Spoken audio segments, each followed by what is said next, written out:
everybody. So today we're going to do something a little bit different. I am looking at making a wedding ring quilt, but I found this in my pattern archives, files, whatever you want to call them. And I thought, well, let's try it. So I cut out all of the pieces. Obviously I printed 2 copies. And then I cut out, let me see if I can do this without losing anything. And then I cut out the block. So this is what I've got. And as you can see, it is definitely a double wedding ring.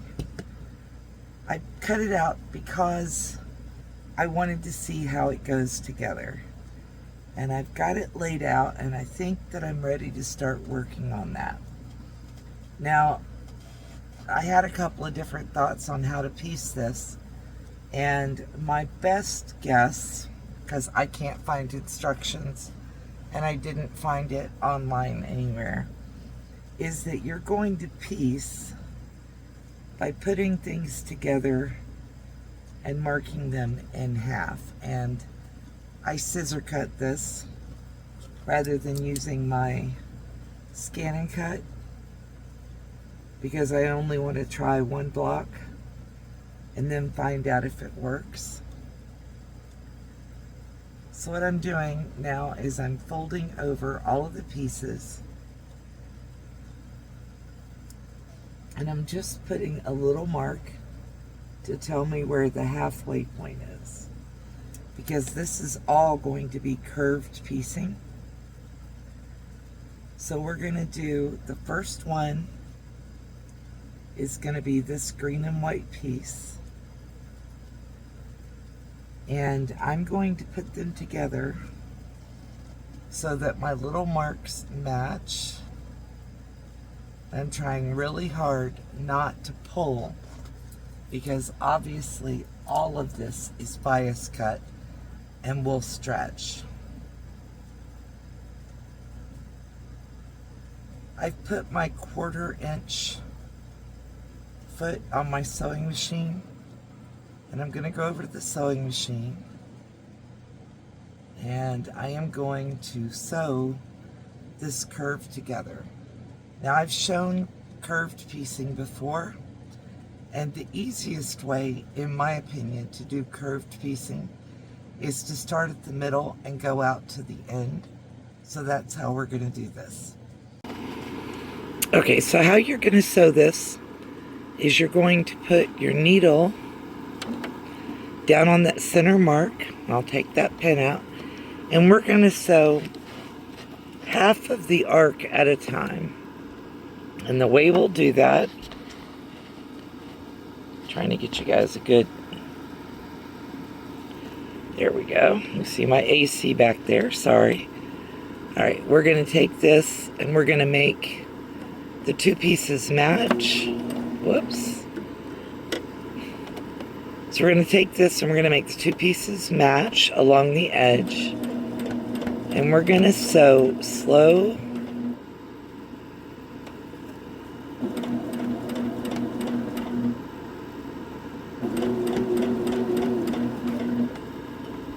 and you can see that I've already put my little end piece on there. Wasn't sure if it was necessary, but I definitely don't want there to be anything in the seam outside.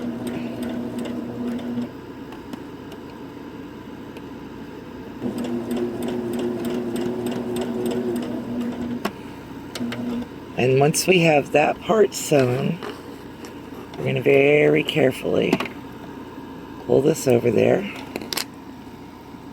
and we are going to turn around. I'm going to do it from the other side. We're going to put our needle down in at the same spot,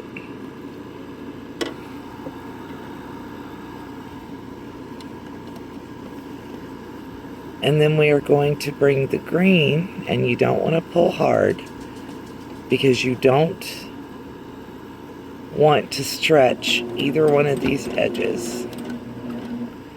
I do have a video up from a couple of years ago where I showed this up close with, I believe it was the Drunkard's Path. And as hard as I keep trying, you can't match up the edge very far at a time.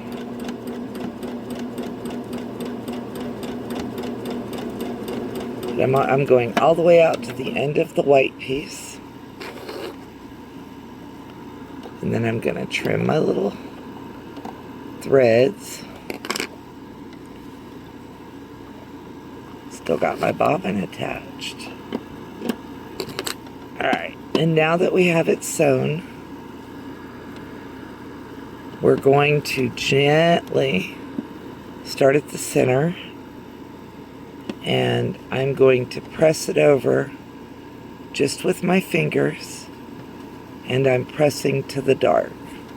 I'm not stretching, I'm not doing anything super crazy. I just want it to lay down so that the seam goes toward the dark side. Okay, we have all of our, I don't know what else to call them, but arcs, eyes, I don't know. We have all of those sewn. And I will tell you that I did sew the little ends on first. Not sure that was the right way to do it, but I'm gonna leave it. And if I make the blocks again, or this block again, then I may look at doing it differently when I make the next block. So I'm waiting, well, we have the iron hot. So the first thing I'm gonna do is I'm going to apply some starch to all of these. They are all finger pressed to the dark side. And I want to put starch on here because I'm getting ready to fold these in half again. And I want to make sure that nothing stretches, I mean, within my ability.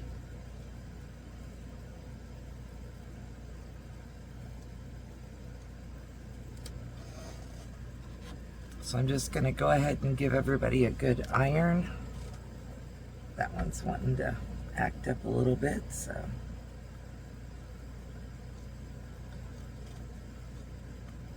We're going to just bring it over here and give it some special individual attention.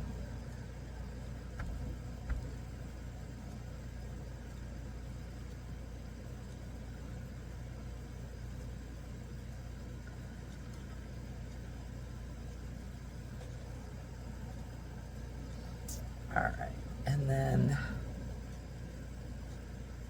I think I just ironed a crease into my center part.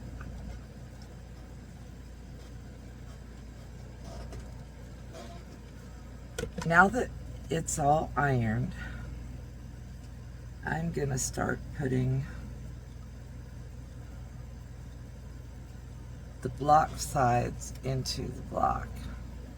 Gonna match up a little edge there, and I'm gonna bring that over to the center,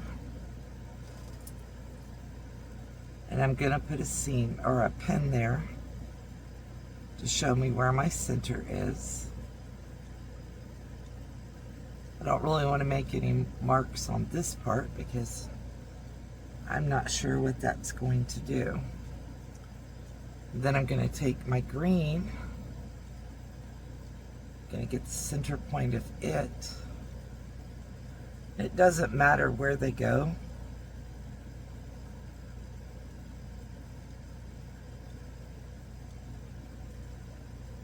As far as the colors, helps if I turn that over though. And then I want to take that pen out and put it through both pieces.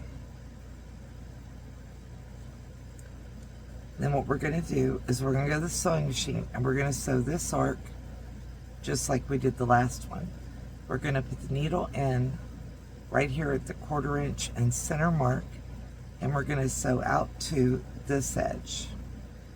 I'm going to then stop, and I'll go back in, put the needle in at the center, and sew out to this edge. That will hopefully keep everything lined up where it needs to be lined up. So now that I'm done telling you about it, let's go to the machine and do it. Okay, so here is our completed block. Came out okay. I believe that the reason that these aren't even is because they connect to the next blocks in the series. So if you make this, you're going to have different blocks that touch together, and your next arc would probably go right along this edge here. If I can find the link to the pattern, I will put it in the description box, but it's untelling if I can actually find it, because I've got patterns in there that have been in there 10, 15, 20 years. I've been collecting patterns forever, just like every other quilter in the world. If you like this, or if you have information or comments about this, please feel free to leave me a comment in the description box, especially if you know who the creator of this written pattern was.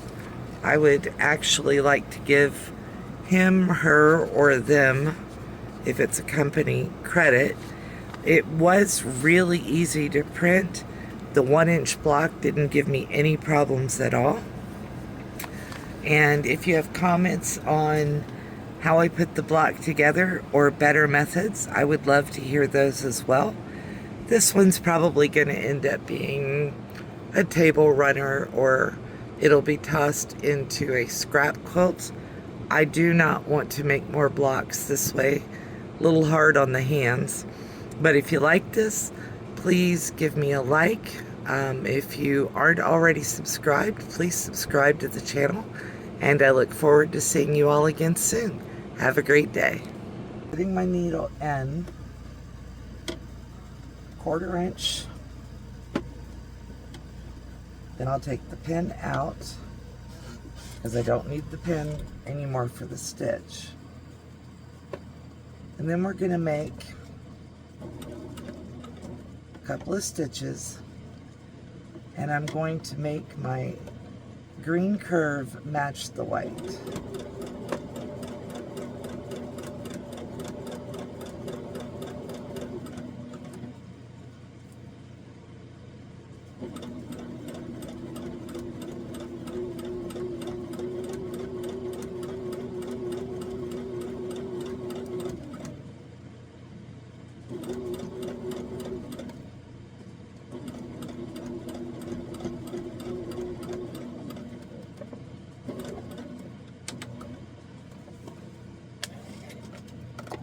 Trying to be very careful whenever I pull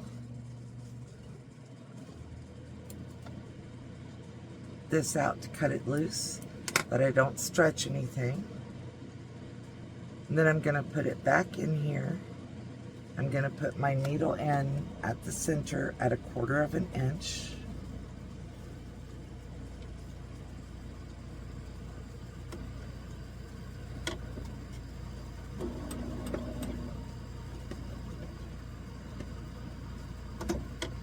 And then we're still going to make the green and the white curves match. And if you do have what feels like a pleat trying to form, lift up your presser foot, and you're still sewing needle down so that nothing moves if you pull your presser foot up, and just ease it in there. Fabric will stretch if it's on the bias. You don't necessarily want that.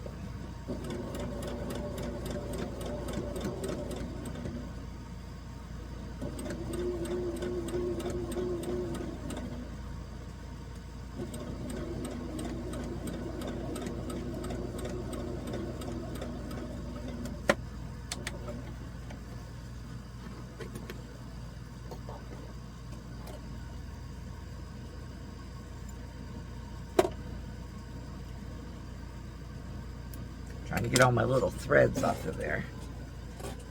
And then once again, we're still going to do our best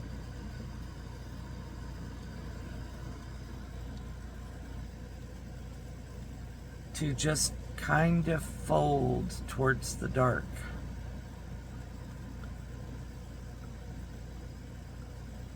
We're not pushing, we're not putting lots of pressure on there, we're just kind of folding towards the dark. And I'm going to take my little iron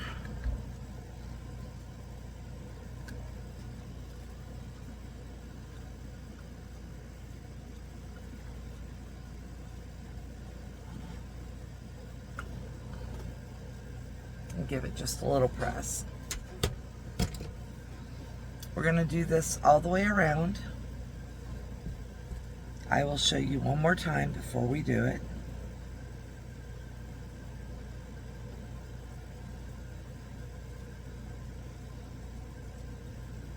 We want to find the middle.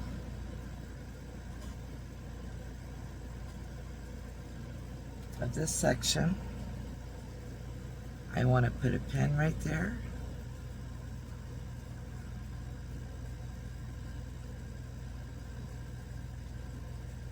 Pins are not my hand's favorites, obviously. Then we're going to take the arc.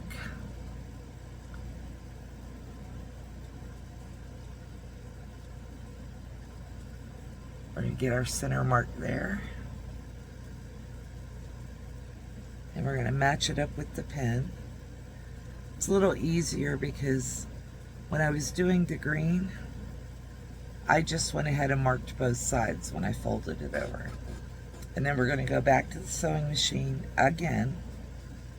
And look, that did not press all the way towards the dark. And I want it to. So we'll just put the iron in there real quick. Okay, so here is our completed block. Came out okay. I believe that the reason that these aren't even is because they connect to the next blocks in the series.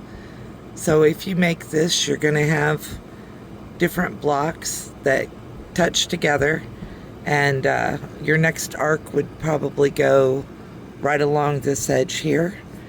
If I can find the link to the pattern, I will put it in the description box.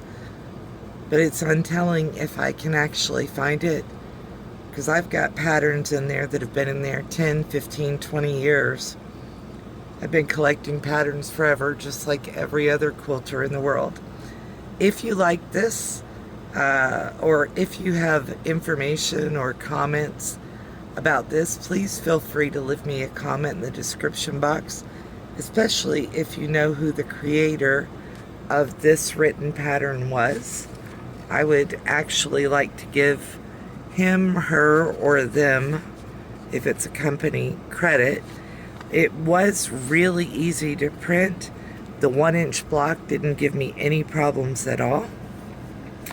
And if you have comments on how I put the block together or better methods, I would love to hear those as well. This one's probably going to end up being a table runner, or it'll be tossed into a scrap quilt. I do not want to make more blocks this way. A little hard on the hands.